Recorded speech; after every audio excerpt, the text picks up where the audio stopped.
Hi good morning everyone. आज मैं आप लोगों को टोटल एशियन कंट्रीज़ के बारे में वन गो में बताऊंगा। इसमें टोटल 49 कंट्रीज़ आपकी आएंगी। तो इसमें हम सीक्वेंस याद करेंगे। सबसे पहले हम नीचे जाएंगे सार्क में सबसे पहले देखेंगे कि इसमें टोटल 8 कंट्रीज़ हैं, जिसमें सबसे पहले इंडियन ओशन में पड़ेगा मालदीव्स, उसके बाद श्रीलंका, उसके बाद अपने प्यारा भारत इंडिया है, फिर इसके बाद पाकिस्तान है, फिर अफगानिस्तान है, फिर आपका नेपाल है, उसके बाद भूटान है और नीचे आपका बांग्लादेश है। इसके बाद हम नॉर्थ ईस्टर्न स्टेट के साइड जब बढ़ेंगे तो वहाँ पे आपका पड़ेगा आसियान का ग्रुप। इसमें टोटल 10 कंट्रीज़ आती हैं। इसमें सबसे पहले आपका है म्यांमार, उसके बाद लाओस है, उसके बाद फिर आपका थाईलैंड है, फिर वियतनाम है, नीचे कंबोडिया है और कंबोडिया के नीचे आपका मलेशिया है और मलेशिया के बिल्कुल टिप पे आपका पड़ता है सिंगापुर। और उसके बाद नीचे जाएंगे तो आपका पड़ जाएगा इंडोनेशिया। इंडोनेशिया के ऊपर आपका है ब्रुनई और ब्रुनई के बिल्कुल ऊपर आपका पड़ेगा फिलीपींस।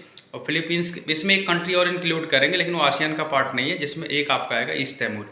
इसके बाद हम जाएंगे ईस्ट कंट्रीज़ पर, जिसमें आपकी टोटल 5 आएंगी। इसमें सबसे पहले आएगा चाइना, फिर मंगोलिया, फिर नॉर्थ कोरिया, फिर साउथ कोरिया, फिर जापान और उसके बाद ताइवान आएगा। इसके बाद हम जाएंगे सेंट्रल एशियन कंट्रीज़ में, जिसमें टोटल 5 आएंगी।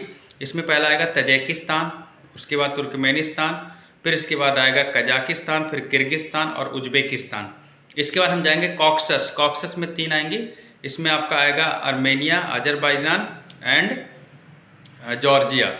इसके बाद जॉर्जिया, आर्मेनिया और अजरबैजान। इसके बाद हम फिर आएंगे मिडिल ईस्ट में आपकी टोटल 17 आएंगी।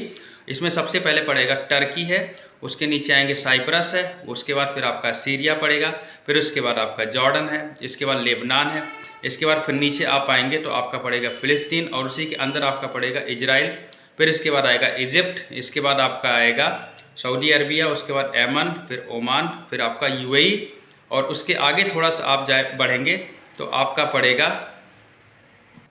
कतर, उसके बाद फिर आपका पड़ेगा बहरीन, उसके बाद कुवैत, उसके बाद आपका पड़ेगा सीधा इराक और उसके बाद फिर आपका पड़ जाएगा ईरान। Thank you.